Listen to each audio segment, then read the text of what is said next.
los pueblos y gobiernos del mundo. No, man. Para todos. Buenas noches. Para todos, todos. Buenas noches.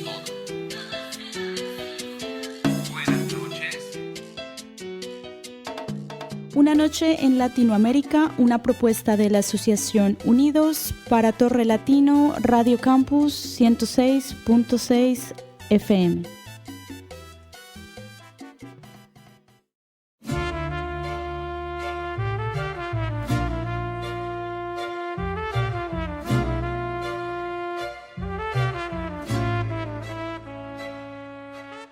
Selon Reporters sans frontières, en 2019, plus de 30% des assassinats de journalistes dans le monde ont été commis au Mexique.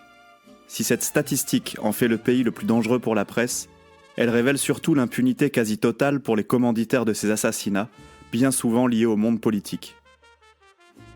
Entre 2006 et 2018, sous les mandats des présidents Felipe Calderón et Enrique Peña Nieto, on dénombre pas moins de 112 cas d'assassinats et de disparition de journalistes.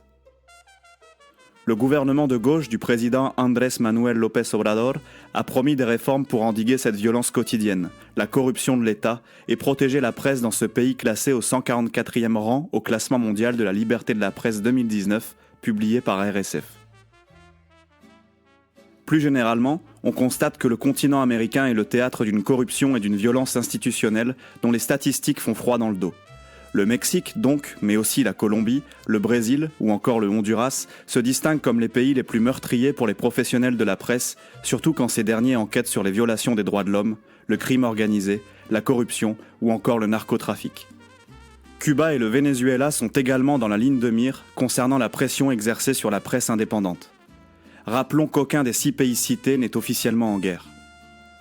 Pression, censure, enlèvement, assassinat, les journalistes d'Amérique latine qui couvrent l'actualité via une presse indépendante sont souvent livrés à eux-mêmes.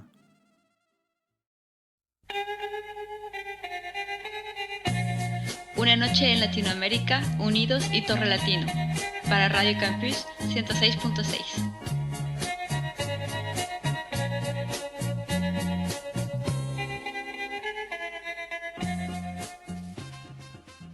Entre la cité des dieux Teotihuacan, le ballet annuel de millions de papillons monarques ou la cuisine traditionnelle, reconnue au patrimoine mondial de l'UNESCO, le Mexique est le 6e pays le plus visité au monde.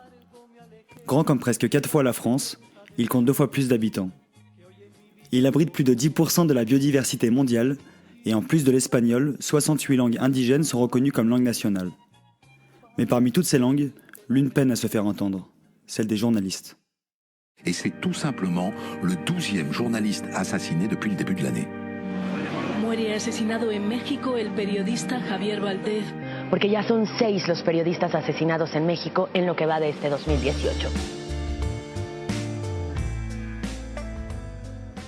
Il s'appelle Javier Valdez Caldenas et est né le 14 avril 1967 à Culiacán, une ville du nord-ouest du Mexique. Après des études en sociologie, il commence sa carrière de journaliste sur une chaîne de télévision nationale, puis rejoint à 32 ans La Jornada, un quotidien de référence et relais des problèmes sociaux. Tout en restant reporter, il fonde l'hebdomadaire Río 12, consacré à la couverture du crime organisé et de la corruption dans l'état de Sinaloa. Un état où sévit notamment le cartel d'El Chapo, l'un des plus puissants au Mexique.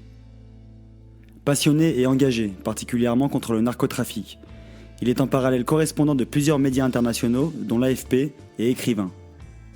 En 2011, il est récompensé par le prix international pour la liberté de la presse après avoir publié son livre « Narcojournalisme, la presse entre le crime et la dénonciation ». Mais lors de la remise de prix, il inverse les rôles et dénonce.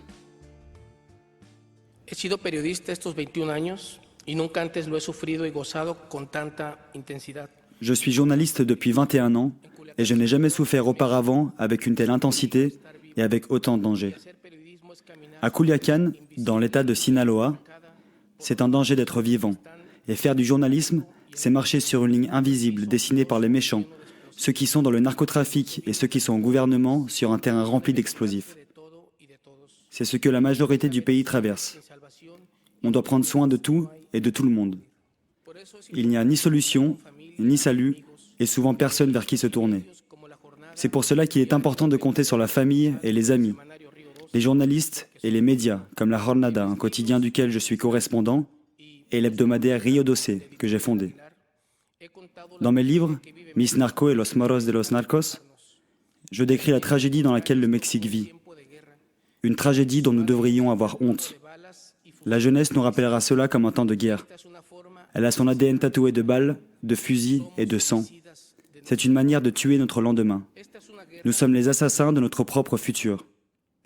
Est-ce une guerre? Oui, mais pour le contrôle des drogues. Nous, les citoyens, fournissons les morts. Et les gouvernements du Mexique et des États-Unis, les armes.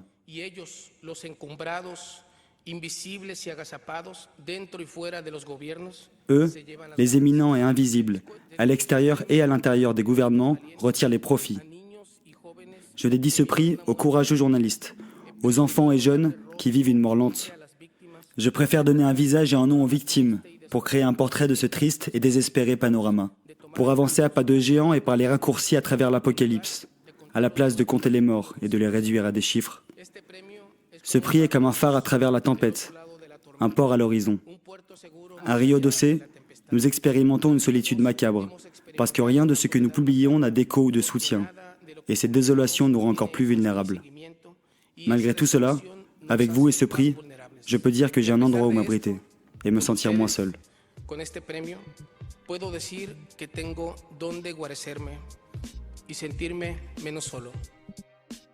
Le 15 mai 2017, à Culiacán, il est dans sa voiture à 2 pas de la rue du Rio Doce. 2 hommes l'interceptent, le forcent à sortir au milieu de la rue et à s'agenouiller. 12 balles le font taire. Javier Valdés Cárdenas a été tué pour le silence. Javier Valdés Cárdenas est mort d'avoir parlé.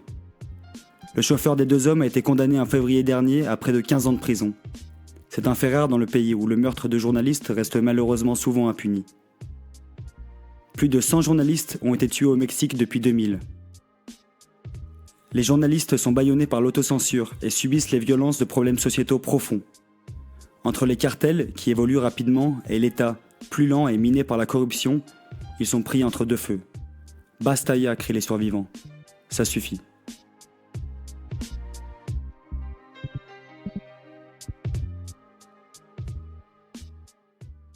Queremos libertad y queremos justicia. Al menos eso es lo que yo exijo. Justicia y libertad.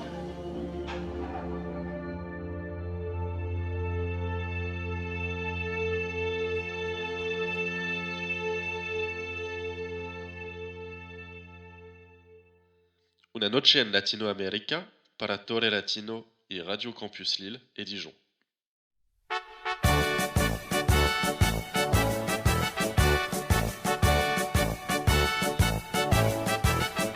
Periodistas en el mundo somos, adalides de la libertad, de su historia los autores, la vanguardia de la humanidad. Mais alors, où en est la liberté de la presse en Amérique latine en général? Chaque année, Reporters sans frontières fait un classement mondial de la liberté de la presse. Une belle carte aux couleurs qui vont de noir à beige, les pays en noir étant les pires pays niveau liberté de la presse. Et même si l'Amérique latine n'est pas le pire continent, le constat de Reporters sans frontières n'est pas très joli. Anthony Bélanger est secrétaire général de la Fédération internationale des journalistes, qui représente 600 000 journalistes dans 136 pays du monde. Comme il explique, la liberté de la presse ne peut pas vraiment se mesurer, mais la violence envers les journalistes, si.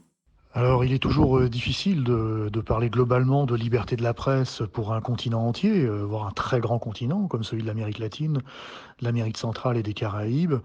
Sa liberté de la presse, ça ne se mesure pas, hein, contrairement à ce qu'on peut penser. Hein. On n'est pas dans une entreprise de petits poids où on pourrait mesurer les kilos. En revanche, on se rend compte malheureusement que l'Amérique latine est toujours la zone la plus dangereuse du monde pour les journalistes, encore en 2019. Puisqu'on enregistre encore des taux extrêmement hauts. Plus de 18 journalistes ont été tués en 2019 sur le continent sud-américain. Donc voilà, donc l'Amérique latine, si la liberté de la presse, il est très difficile de savoir où elle en est. En revanche, on sait que la violence est toujours présente sur le continent, et notamment elle a lieu en lien avec toutes les questions de narcotrafic et de corruption qui malheureusement gangrènent le continent entier. En 2019, 10 journalistes ont été tués au Mexique, 3 en Honduras, 2 au Brésil, 2 à Haïti et 1 en Colombie. Et le pire élève, encore une fois selon Reporters sans frontières, c'est Cuba. Il est 169e sur 180. C'est le seul pays d'Amérique latine qui apparaît en noir sur la carte. Comme l'écrit Reporters sans frontières, autoproclamée république socialiste à parti unique, Cuba reste année après année le pire pays d'Amérique latine en matière de liberté de la presse. Mais selon Anthony Bélanger, le vrai problème c'est qu'on ne sait pas ce qu'il se passe sur l'île. Cuba, on n'a enregistré aucun mort récemment. On sait juste que la liberté de la presse, c'est quand même compliqué ça, mais on n'a pas de membres en tant que tel à Cuba, donc pour nous il est très difficile d'avoir des informations étayées. Donc malheureusement, je n'ai pas beaucoup plus d'informations sur Cuba, à part dire qu'il est très difficile d'avoir des informations sur cette petite île. Cependant, les choses tendent quand même à s'améliorer. Même si ce n'est pas gagné, on voit tout de même peu à peu des progrès, comme par exemple l'amélioration de l'accès à Internet sur Cuba.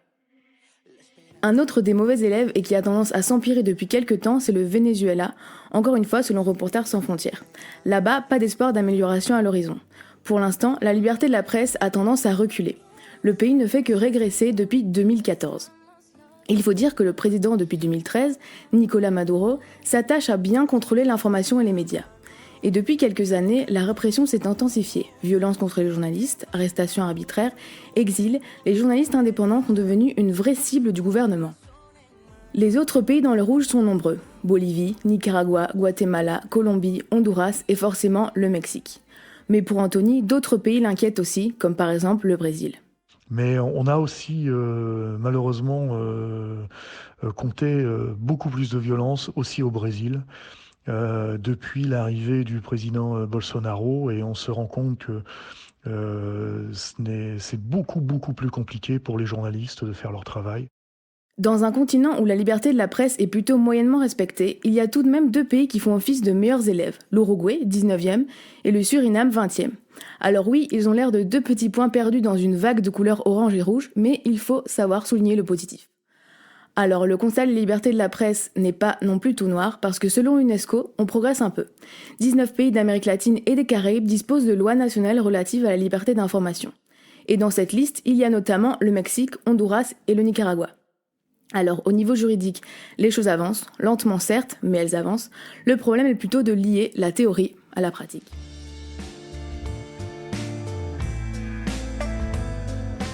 La liberté de la presse est un sujet sensible en Amérique latine, où il reste toujours très difficile d'exercer le métier de journaliste, et pas seulement de manière indépendante. Les grands médias souffrent également de la pression d'État et de la corruption qui ronge les rouages de démocratie parfois naissantes. Cet épisode s'inscrit dans une série consacrée aux leaders, journalistes, militants ou défenseurs des droits de l'homme menacés et ou assassinés sur l'ensemble du continent.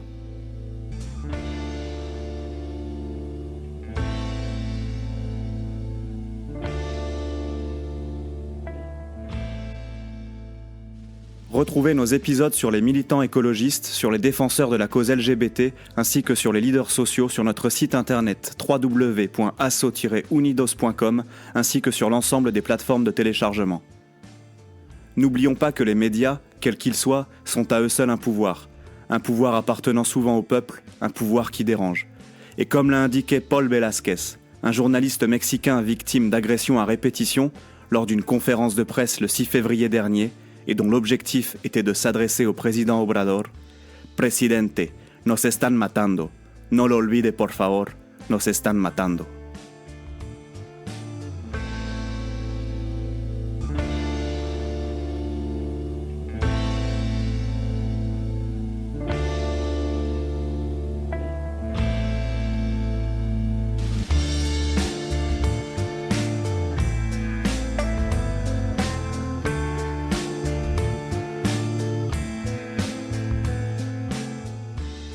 Y recuerden, esto fue Una Noche en Latinoamérica, una propuesta de la Asociación Unidos para Torre Latino Radio Campus 106.6 FM.